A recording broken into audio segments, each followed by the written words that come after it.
Thanks. Thank you. Thanks a lot. I'm sure a lot of people see me around doing various bits and bobs. There's, I shouldn't say a lot before you watch the film, so I'm just going to let you watch this, a work in progress trailer. We're still in principal photography. Thank you anyway for that wonderful introduction. So I'll just let you watch it and we talk afterwards. Is that all right? Yeah, that's it. Thanks. So, I mean, that's a work in progress. We're still filming as we speak, and obviously this is an edit that was made for the festival. So we cut a lot of the dramas and the conflicts and the aggros, but that will be included in the final product. Has anyone ever been to Lagos? I know there are a few Nigerians in the building. Has anyone been to Lagos here? You have been to Lagos. Has anyone seen Welcome to Lagos documentary? No, you haven't seen. Right. So, I mean, you've been to Lagos, and as an outsider, what was your downwards? What sort of specifically what is not good about Lagos?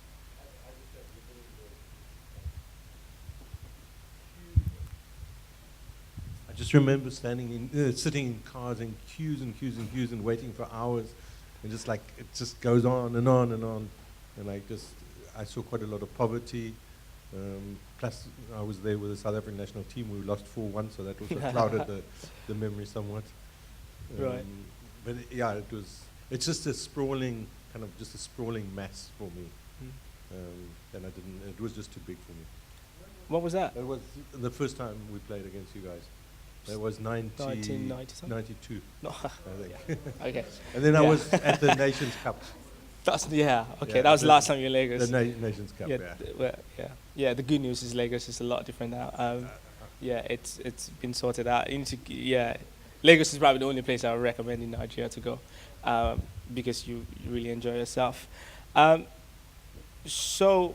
Nollywood, kind of the whole history of Nollywood's been overflogged, really. If you current with all Nigerian or in African media, African cinema, Nollywood is Pan-African. People have written about it, have spoken about it. I've got a slide here. I don't know if it's gonna work. Try.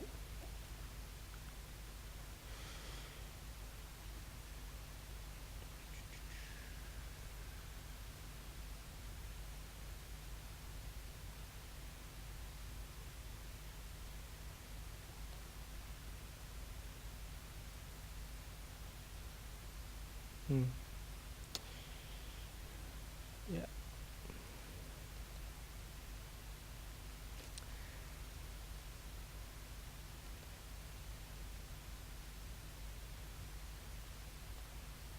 Is that it? No? No?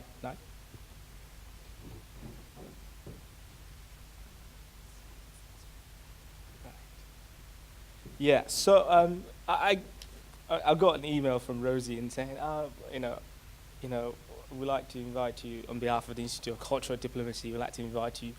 I'm pleased to invite you. This is the email. I am pleased to inform you that you've been offered a position on the forthcoming event, the Berlin Annual African Film Festival 2013, Africa on Screen Through the Eyes of Africa. And I was just like, yes, this is it. This is the platform we need. This is it. I was really super excited, and then she was like, "Oh yeah, I would like you to kind of present your do your presentation on the on what you're doing, Project Rebranding Nollywood."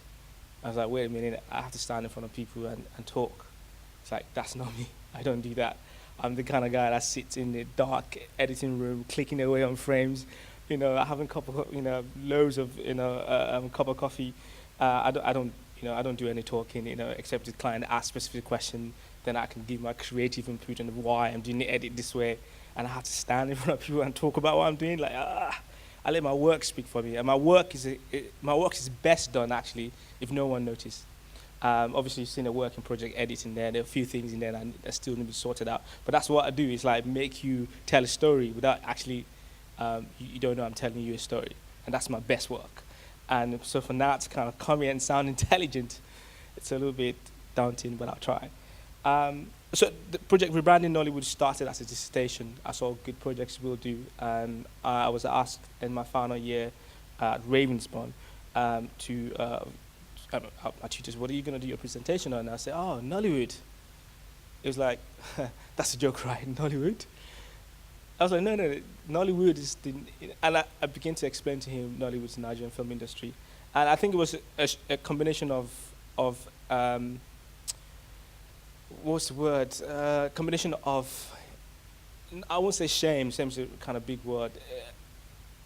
Yeah, maybe, and a little bit of curiosity, because he hasn't heard of Nollywood on this sort of scale as a film, tutor over the last 20 years. He's been teaching. He hasn't heard of the industry called Nollywood, and like, wow, this is the third largest industry in the world, and there's no international recognition of that sort of industry.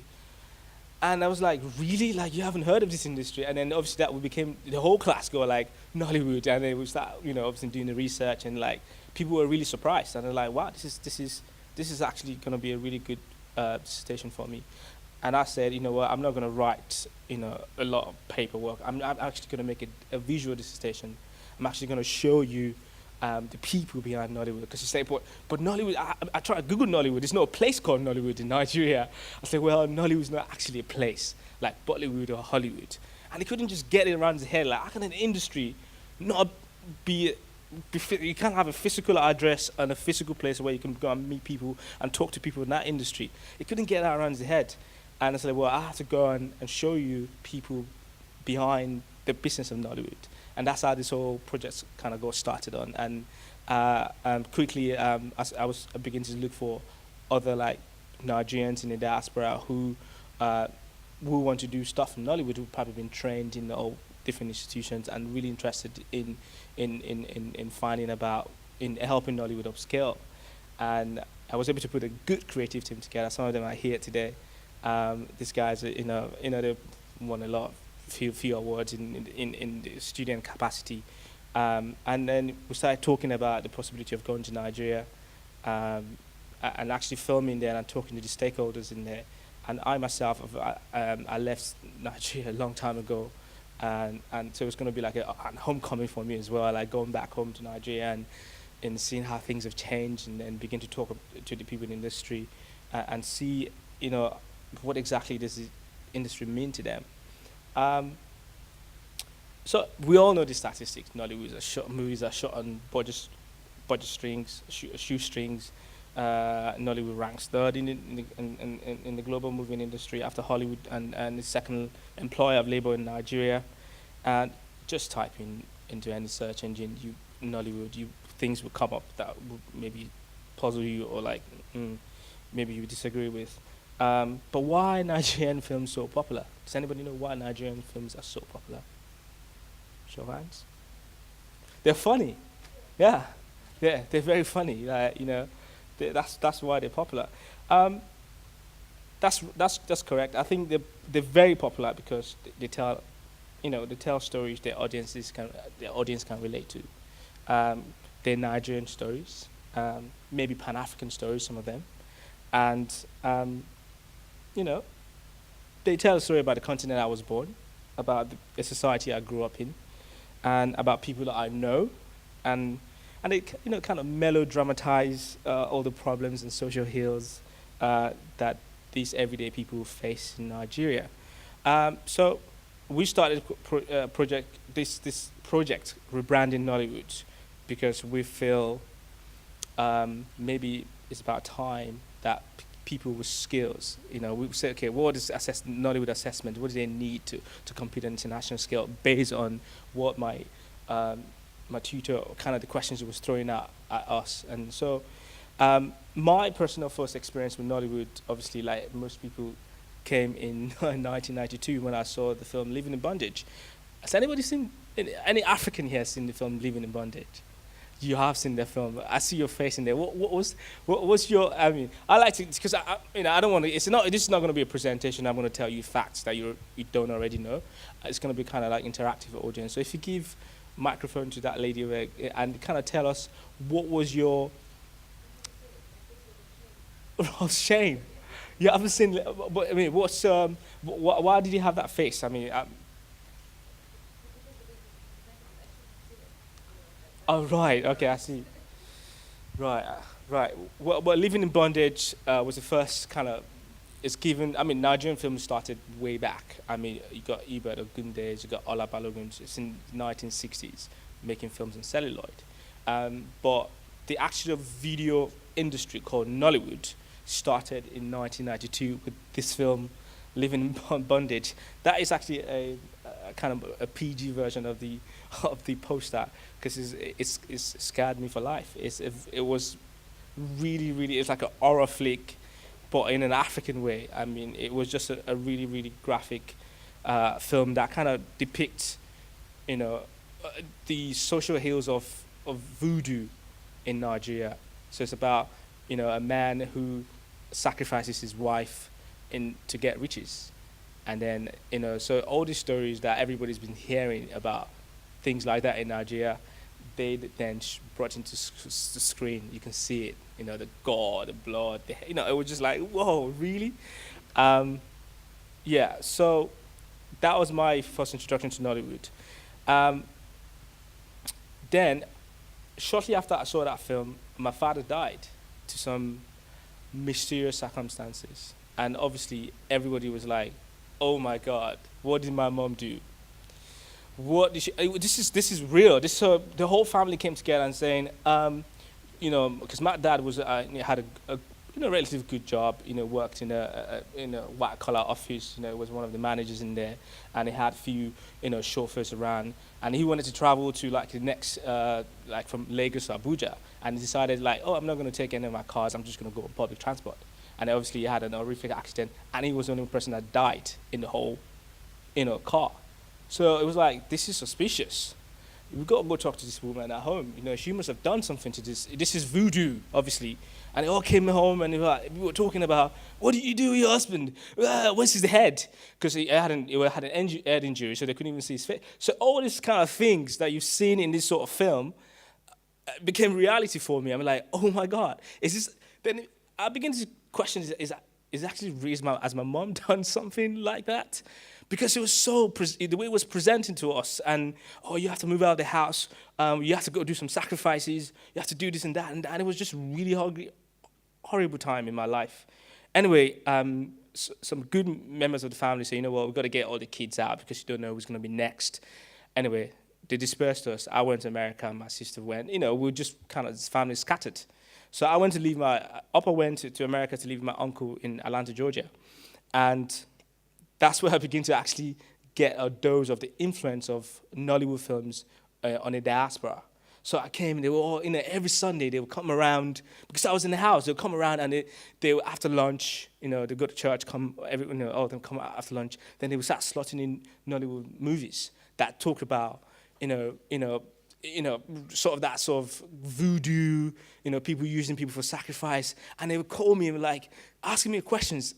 And it was just a very tormentoous time in my life. But then I began to understand the cultural implication of Nollywood films, how it's affecting the way people see Nigeria and the way people, you know, when things happen, and the way they can relate that from what they've seen in any of the Nollywood films. And they can say, well, in that film, you know, this is exactly the same thing that happened. So you must have done this, you must have done that, without any kind of logic behind it. Everything is all, it must be some sort of spiritual implication behind everything that happens. If it's a go slow, you hold up, oh, you know, the gods are not happy with us. Everything's all related to like this spiritual element, because you see all these things in Nollywood films. So then again, Nollywood is quite a powerful tool that the way people see Nigerian culture.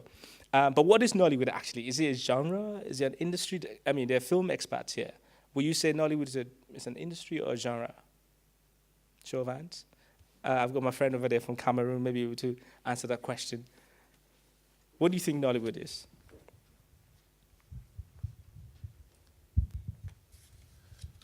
For me, Nollywood is, I would say, one of the biggest cinema industry of the world. We grew up knowing only Nollywood. And because from Cameroon from the small families who couldn't afford cinemas. So first was Indian film, then Nollywood till now. When you go home, everybody is sitting in front of the TV or magnetoscopes. So we used to call it from the French parts, from Cameroon, and all the time Nollywood films. So do you think it's an industry? Or Big industry. okay, cool, thank you. Yeah, I mean, thanks a lot. Nollywood is exciting. You know, anywhere there's a black community in the world, people there's Nollywood film in there.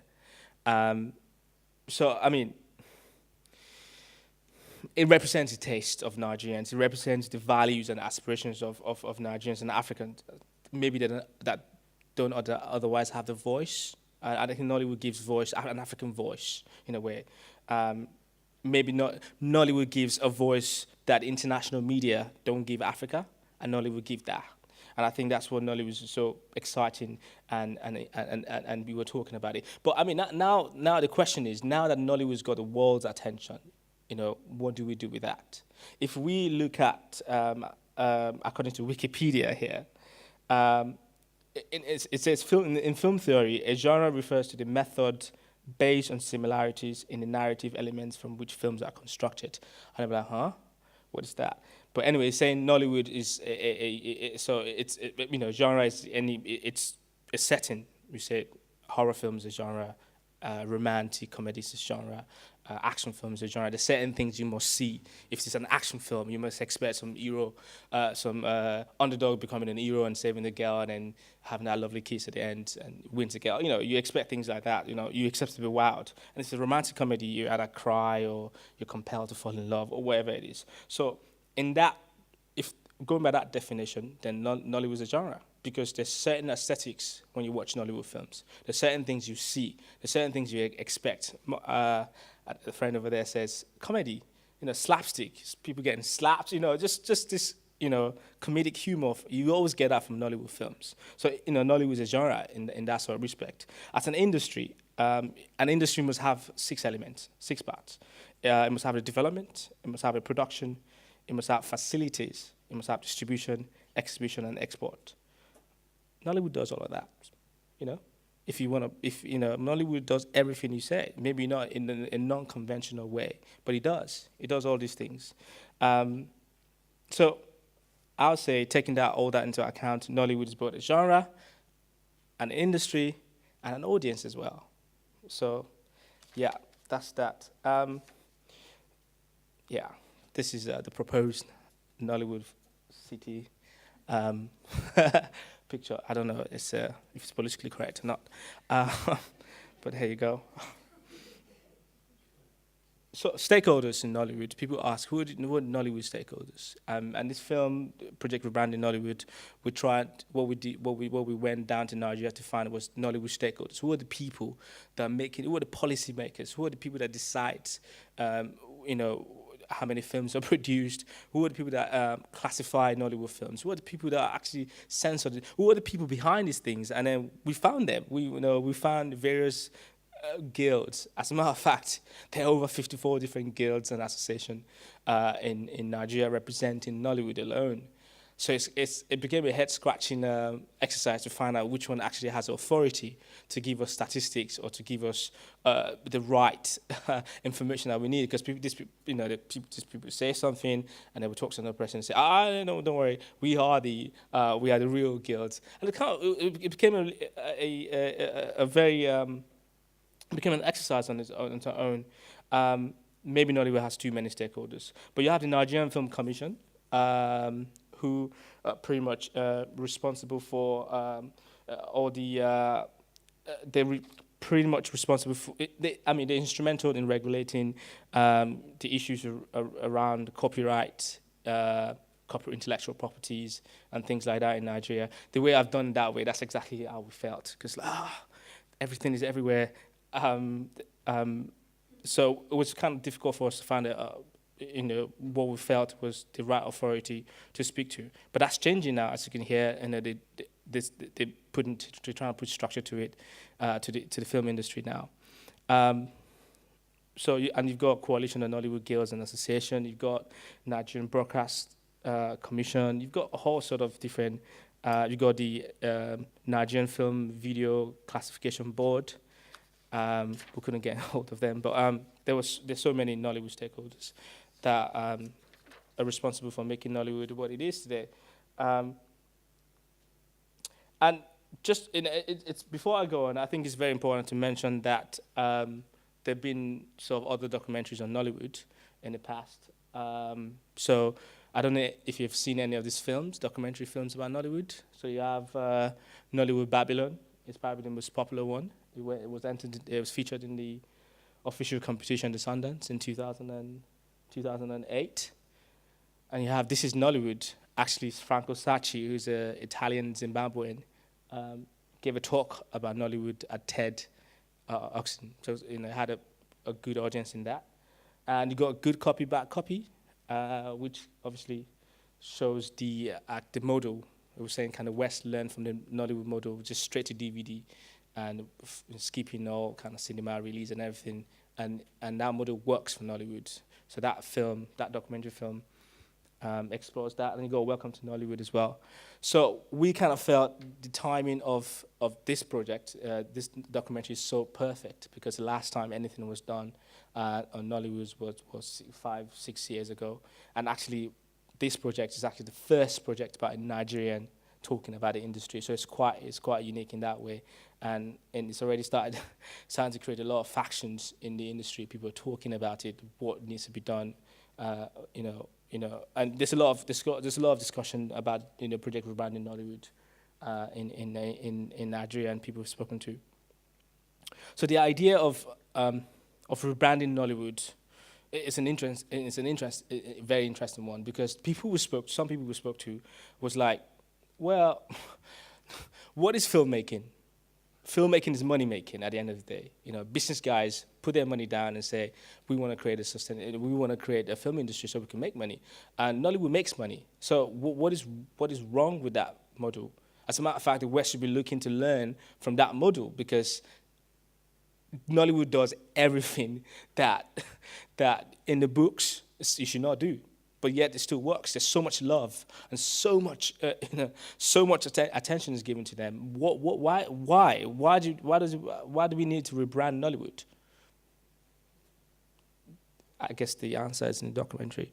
And again, I think we must ask ourselves the honest questions: who actually is going to benefit from Nollywood being rebranded? Who actually going to be the ones who are going to be directly benefiting from it? Is it going to be, as in the words of one of the guys in the interview, the white man's, do we have to fit the white man's standards? Is that why we need rebranding?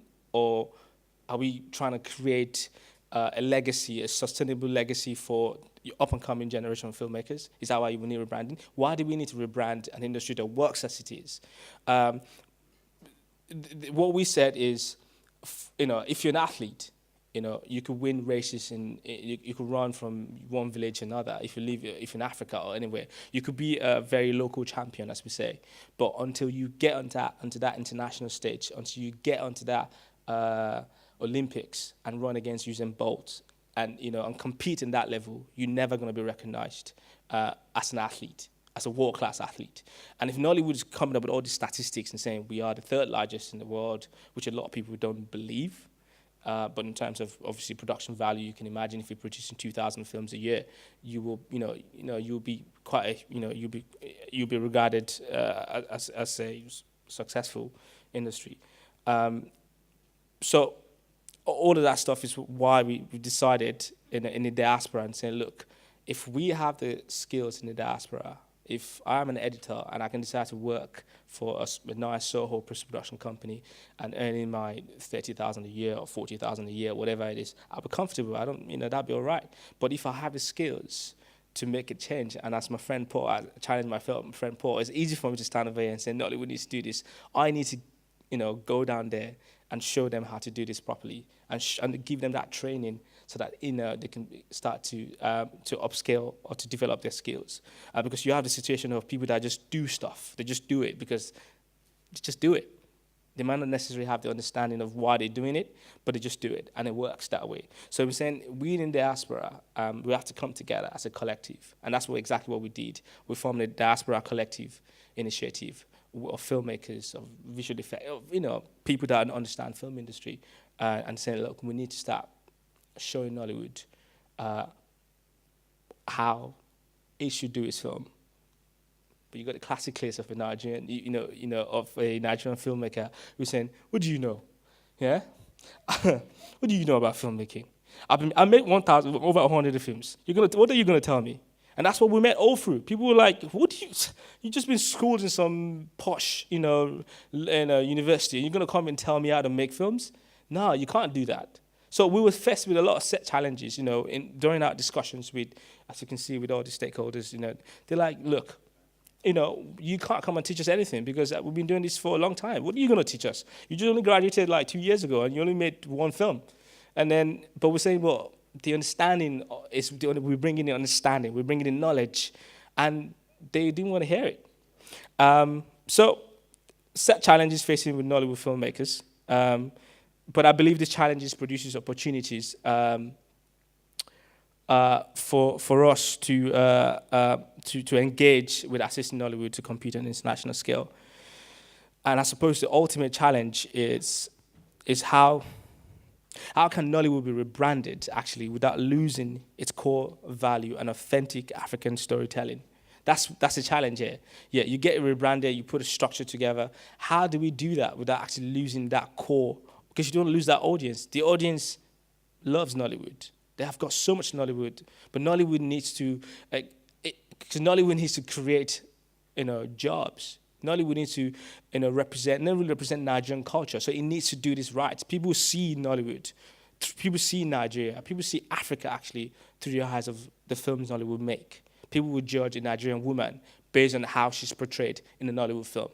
I was speaking to one of my sisters in there. It was like, Nigerian women all like that. Sleep around with this one and sleep around with that one, and and that really kind of affected me because that's how Nollywood portrays most Nigerian women. And it's like so Nigerian filmmakers need to start understanding how they affect the world, how they represent us Africans, us Nigerians. My friend from Cameroon said, that's Nollywood is all we know. So Nollywood has a cultural impact all over every black country, anywhere there's a black people in the world. And I think that's what Nollywood needs to understand, because they don't understand that. They don't see that. And I think as a filmmaker, I think it's my job, and other filmmakers, it's our job to make sure Nollywood understands the implications of the films they put out to the world. And I think what we were trying to do as well with these films, just like it happened in Egypt, where the filmmakers were very, very instrumental in bringing about a social change.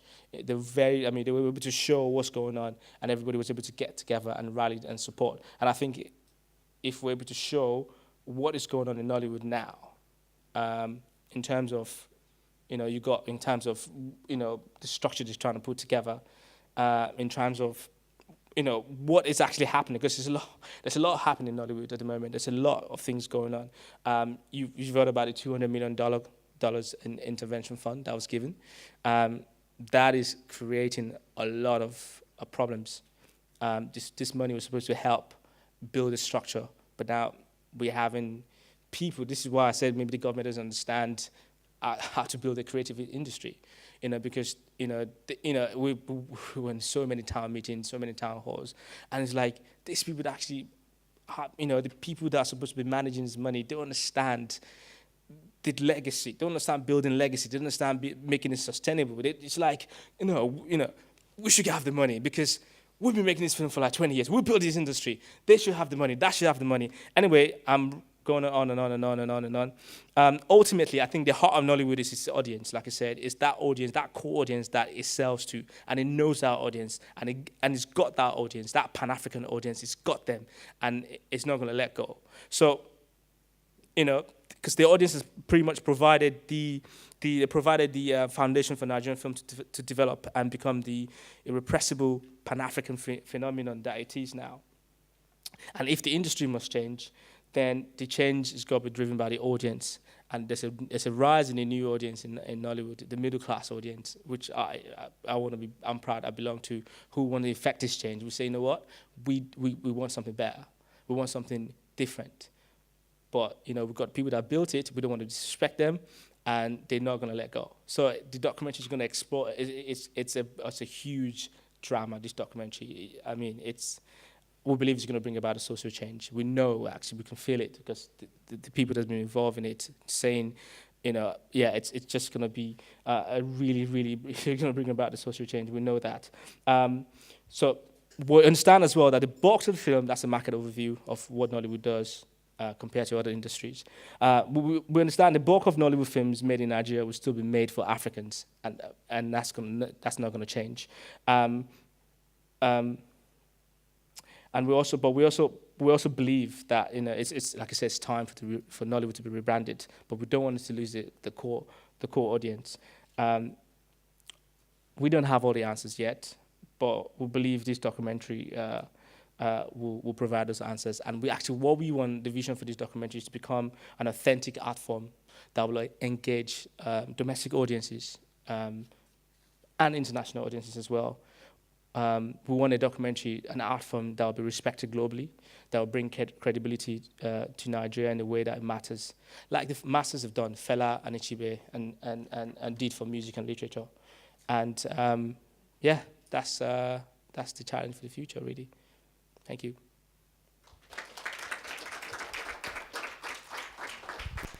We have time for maybe one question while Darnell sets up, because we have one more speaker before lunch. All right. One question. I'll try to make it a quick question. Right. You said that Nollywood you call it a genre. I would find that quite sad, that if 50 films are produced in a week, that they're all the same. Isn't that quite a poor reflection on filmmakers in Nigeria if they kind of all produce the same stuff? Yeah, I mean, I said Nollywood is a genre, it's an industry, it's an audience. So, like I said, the core audience of Nollywood loves what Nollywood does. And that's the argument. Like, if they like what we do, if it ain't broke, why fix it? So, you're right, yeah. We're saying from the diaspora and saying, look, you need to classify your films. This is an horror film, this is the action flick, this is so people know what they're getting. But they don't, it's like, well, what's the need for that? Because, if you're selling the ice cream, and people like your ice cream the way it is, even though, it drips over them, it's not covered. If they're not complaining about your ice cream, then why you want to put in a nice, red or green plastic and make it all nice and attractive? They're not demanding that attractiveness. Like I said, the core audience would demand that change. And once that core audience begins to demand a change, then I think the filmmakers, with the help of the diaspora, training them how to fit that demand, will then create that create that industry that we want for Nollywood. So you're right, they make the same films, part 1, part 2, part 4, part 5, part 7.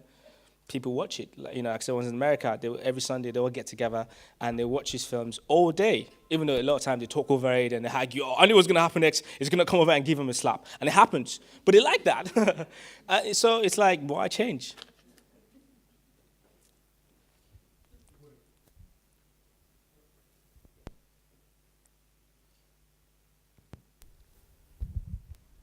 Thank you, Mr. Bayo. That is a very wonderful presentation. I understand rebranding or branding as a commercial and business term. And that has to do with packaging, packaging the product. And I think you were able to deal with that very perfectly. But I don't know how much influence and capacity you and your group have to influence some changes even in terms of structures and what is going on now regarding the film city that is being built. Could you go back to the slide and the monument you showed us? Because if packaging is about putting yes, exactly, something attractive for people to see, would you feel this is very attractive for the Nollywood industry if it is erected? You're talking about political correctness here. Is that? So then again, this is just a mock-up. But this is this is one of the many different.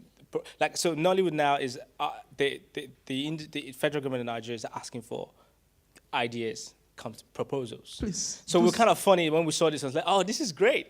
This is how Nollywood want to represent itself in the world. When you see Nollywood and you see that, and you're like, oh, what kind of message are you going to be sending? So these are all the kind of questions we were asking that, you know, like we've got a great illustrator, a great architect in our team who can design an amazing, entrance to a film city or wherever it is. If he doesn't get engaged, Nollywood might just go ahead and do that. Please do get him go there. You know, so like I said, it's important that the diaspora, I think the message in the documentary is like, you know, it's a wake-up call for diaspora as well. Like, you got to wake up. You can't say, oh, Nollywood, oh, you rubbish. If you got the skills, that's what spurred us. We got the skills. We went down there and we showed them a few things. I mean, we'll be setting up a camera shot, and they'll be like, come on, I'm going all day to set up a camera shot. But no, we have to set up this. We've got to frame it. We've got to light it. We've got to get all that right before we shoot. And that, and then we're able to learn from that. Like, oh, wow, okay, I like that. The way you guys are doing it, we didn't know you could do that. You know, we were at the conference, and a national television journalist was just there with a camera like that. I was like, dude, no, you got to stand properly, you know, and they appreciate that. It's not as if they're gonna say, oh, no, don't tell me that. But some of them will. The veterans were like, what do you tell? No. You know, I remember when the story was, one of the guys were filming, it's like, oh, when you film a documentary, you need to do this and do that. I was like, no, you don't have to.